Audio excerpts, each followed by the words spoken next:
ایک یہ بھی وجہ تھی، فرشتے کسی بحث میں الجھ رہے تھے، فرشتوں میں کے درمیان کوئی بحث ہو رہی تھی، اس کا کوئی نتیجہ نہیں آ رہا تھا۔ جب وہ نتیجہ اخذ کرنا تھا، رب نے اپنے حبیب کو آسمان پہ بلایا، لا مقام پہ بلایا، وہاں بلا کے رب نے وہ اپنے نبی سے بحث حل کروائی تھی، اس لیے معراج ہوا تھا۔ اب وہی بحث حل ہونے جا رہی ہے۔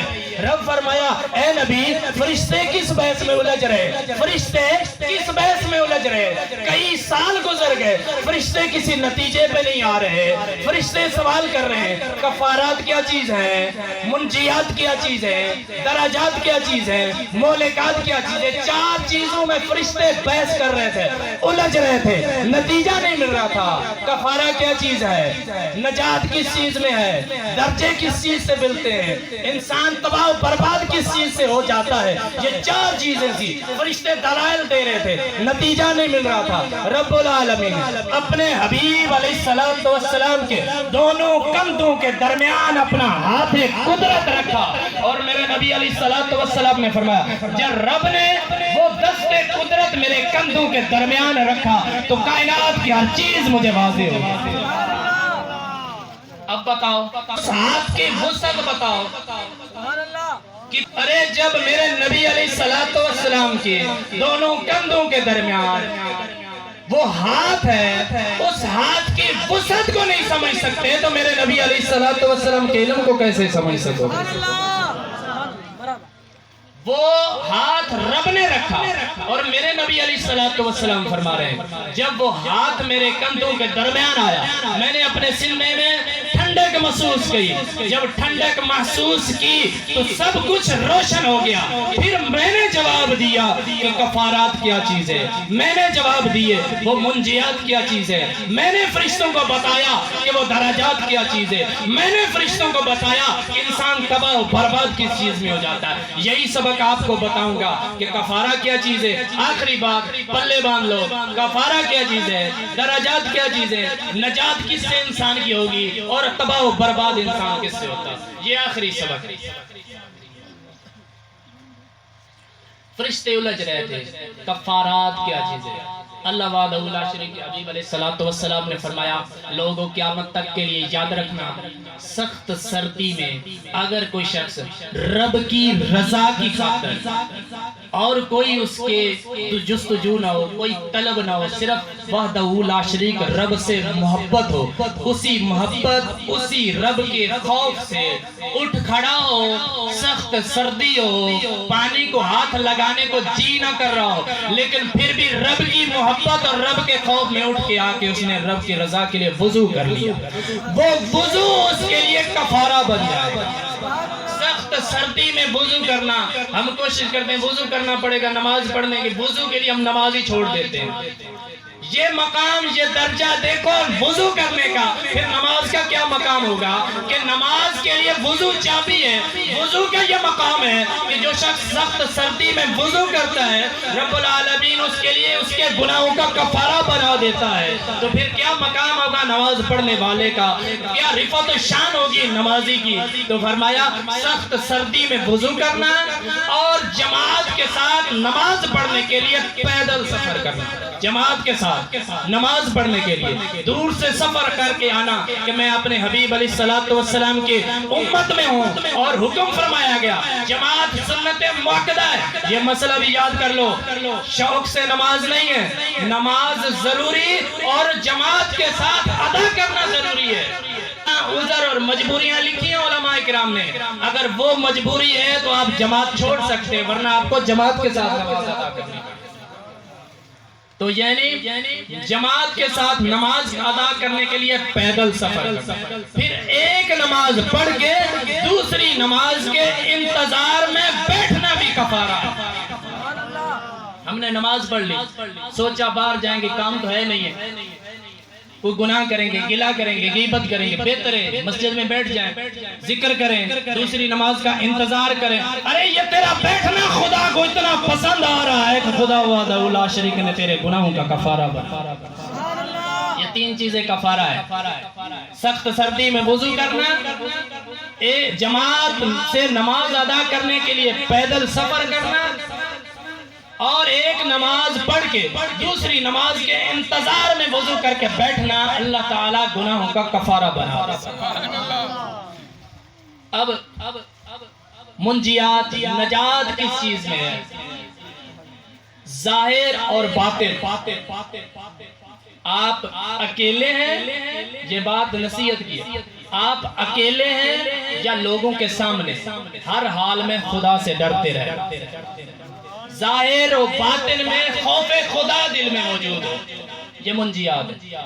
چلو آپ ادھر لوگ دیکھیں کہ گناہ نہیں کرتے، لوگ یہ کہیں گے وہ کہیں گے، آپ اکیلے گناہ کا موقع مل گیا، آپ گناہ کرنے کے لیے تیار ہو گئے، لیکن وہاں باطن ہے، چھپے ہوئے ہیں، آپ کو کوئی نہیں دیکھ رہا، لیکن خوف خدا اگر دل میں موجود ہے تو یہ آپ کو نجات دے گا۔ یہ منجیات ہے، یعنی ظاہر و باطن میں خوف خدا دل میں موجود ہو تو قیامت کے دن آپ کو نجات ہو۔ پھر امیری اور غریبی، آپ امیری میں کی حالت میں ہو، غریبی کی حالت میں ہو، اعتدال میں رہیں۔ غریب ہو جائیں کنجوسی نہ کریں، امیر ہو جائیں فضول خرچ نہ کریں، درمیانی حالت میں رہیں، یہ آپ کو قیامت کے دن نجات دے گا۔ پھر غصہ ہو یا خوشی ہو، آپ خوشی کی حالت میں ہو، جس طرح ہم خوشی کی حالت میں ہوتے ہیں، شادی بیاہ ہوتا ہے، خوب ہم گناہ کرتے ہیں، خوب گانا بجانا کرتے ہیں، یار آج تو خوشی کا دن ہے، آج تو سب کچھ جائز ہو گیا۔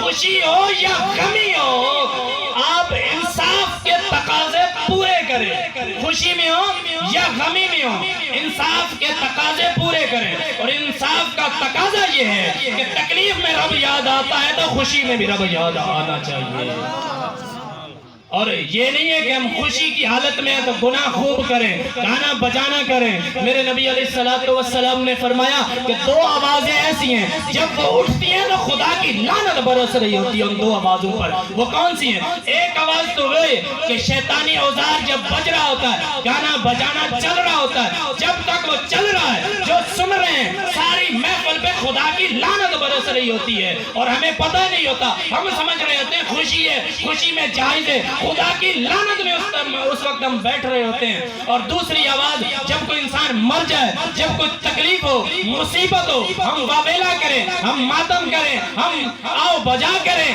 یہ چیزیں خدا وحدہ لا شریک فرماتا ہے جب انسان گھبراتا ہے، جب انسان میری مصیبت پہ صبر نہیں کرتا، واویلا کرتا ہے تو میری لعنت برس رہی ہوتی ہے۔ تو ہم نے اس چیز کو کبھی مد نظر نہیں رکھا، خوشی ہو یا آپ غصے میں ہو یا آپ خوشی میں ہو، عدل و انصاف کے تقاضے پورے کریں، یہ ہے نجات۔ اب درجات کیا؟ درجہ بلند ہونا، صرف چار ہی چیزیں، دو ہو گئی، دو پوری کروں گا، چار چیزیں۔ کفارات کیا چیز تھی؟ مولکات کیا چیز تھی؟ درجہ کس سے بلند ہوتا ہے؟ انسان کا مقام رتبہ بلند ہو، جنت میں اللہ وحدہ لا شریک حافظ قرآن کو فرمائے گا قرآن پڑھتا جا، سورت ہر آیت کی تلاوت کرتا جا، جنت کے درجے چڑھتا جا، جہاں تیری سورت کا اختتام ہوگا وہ تیرا مقام ہوگا، یہ ہے رتبہ۔ جس طرح آج دنیا میں ہم کہتے ہیں فلاں ایس پی، فلاں ڈی ایس پی، فلاں آئی جی، فلاں ڈی آئی جی، یہ رتبے، یہ مقام، یہ سٹیٹس ہے، اس وجہ سے دنیا میں عزت ہے، قیامت کے دن میں یہ رتبے ہوں گے، اسی وجہ سے عزت ہوگی۔ ہم چاہیں گے کاش ہمیں اگلا رتبہ مل جاتا، اگلا مقام مل جاتا، یہ درجے اس چیز سے بلند ہوں گے کہ اللہ وحدہ لا شریک کے حبیب علیہ السلام نے فرمایا فرشتوں یاد رکھو کئی سالوں سے تم جھگڑ رہے ہو کہ درجے کس سے بلند ہوتے ہیں، میں بتاتا ہوں درجے کس سے بلند ہوتے ہیں؟ درجے بلند ہوتے ہیں لوگوں کو کھانا کھلانے سے، طعام سے، لوگوں کو کھانا کھلاؤ عام۔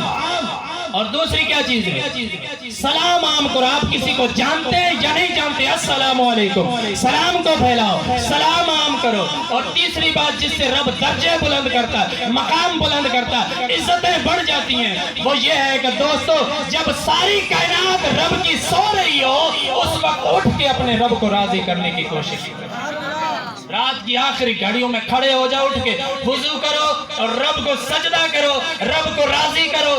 یہ طعام، سلام اور رات کا نیام یعنی رات کو سونا ہے، سب سو رہے ہیں، رب کی محبت کرنے والا انسان جاگ رہا، اسے نیند نہیں آئی، وہ اٹھ کھڑا ہوا، وضو کیا، اپنی رب کی بارگاہ میں آ گیا، اور رب العالمین کی رحمت جوش میں آخری پیر میں رب کی رحمت آوازیں دے رہی ہوتی ہے، کوئی مجھ سے بخشش مانگنے والا ہے، کوئی اپنی پریشانی میری بارگاہ میں ظاہر کرنے والا، میں اس کی پریشانی دور کر دوں، میں اس کے تمام مصیبتیں دور کر دوں، میں اس کے رزق میں وسعت کر دوں، میں اس کی عمر میں اضافہ کر دوں، اگر کسی کو چاہیے تو رات کی آخری پیر میں اب بات یہ ہے کہ ہلاک انسان تباہ و برباد کس چیز سے ہوتا ہے؟ کفارے بھی بتا دیے، یاد رکھنا بار بار دوہرا رہا ہوں، یہی سبق ہے آج کی اس تقریر کا عنوان بھی اور اس کا اختتام بھی اور اس کا خلاصہ بھی۔ کفارہ بھی بتا دیا، نجات کا ذریعہ بھی بتا دیا، درجے بلند ہو جاتے ہیں۔ اب انسان تباہ کس سے ہو جاتا ہے؟ تقریباً یہ بیماریاں بھی ہمیں پائی جاتی ہیں، ہم میں دو ہی چیزیں، کیا؟ ایک تو بخل کی وجہ سے انسان تباہ ہوتا ہے۔ یہ میرے نبی علیہ السلام نے فرشتوں کو فرمایا، فرشتوں یاد رکھو بخل کی وجہ سے انسان تباہ ہوتا ہے۔ کہ بخل یہ نہیں ہے کہ آپ کوئی چیز خرید رہے ہو تو پھر اس کو نہ خریدیں، میرے خیال میں بخل یہ ہے کہ جہاں راہ خدا میں خرچ کرنا چاہیے وہاں آپ نے کیا، جہاں رب کو راضی کرنے کے لیے آپ کو مال و دولت خرچ کرنا چاہیے تھا وہاں آپ نے بخل کیا۔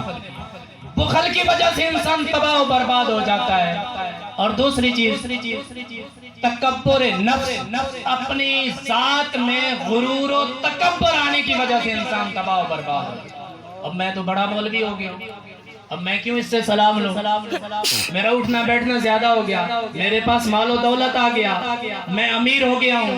تکبر، ہمیشہ عاجزی میں رہو، عاجزی رب کو پسند ہے۔ رب العالمین نے اپنے حبیب سے فرمایا، اے نبی معراج کے لیے میری بارگاہ میں حاضر ہوئے، بتاؤ کیا تحفہ لائے ہو میری بارگاہ میں؟ دوست کے پاس آتا ہے تو تحفہ لے کے آتا ہے، تم میرے دوست ہو، کیا تحفہ لے کے آئے ہو؟ رب کے حبیب نے فرمایا، رب العالمین میں ایسا تحفہ لے کے آیا ہوں جو تیری بارگاہ میں موجود ہی نہیں۔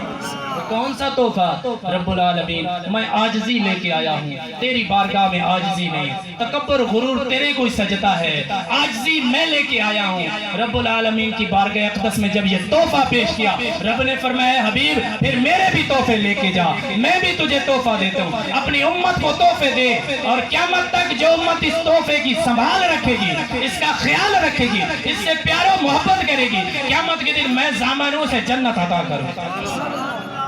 تحفے کیا تھے؟ التحیات للہ والصلوات والطیبات، یہ تین تحفے میرے نبی علیہ السلام نے اپنے حبیب اپنے رب کی بارگاہ میں پیش کیے۔ رب نے فرمایا میرے تحفے بھی لے لو، السلام علیکہ ایھا النبی ورحمت اللہ وبرکاتہ، سلام ہو تجھ پر اے نبی، رحمت ہو میری ہے تجھ پر اے نبی، میری برکت ہو تجھ پر اے نبی، میرا سلامتی بھی تجھ پر، میری رحمت بھی تجھ پر، میری برکتیں بھی قیامت تک تجھ پر ہوگی، اور جو تیرا غلام ہوگا ان پر بھی میری یہ رحمتیں برسیں۔ تو دوستو یہ نماز کا تحفہ ہمیں ملا، اور نماز کا تحفہ جس کو اب چاہیے کہ یہ کمال ہمیں بھی ملے اپنی حیثیت کے مطابق۔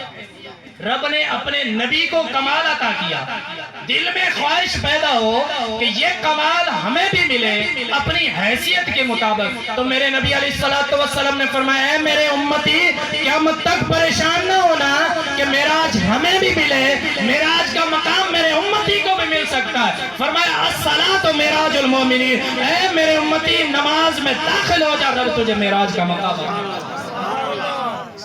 نبی کی بھی معراج ہوگی اور امتی کی بھی معراج ہوگی۔ اب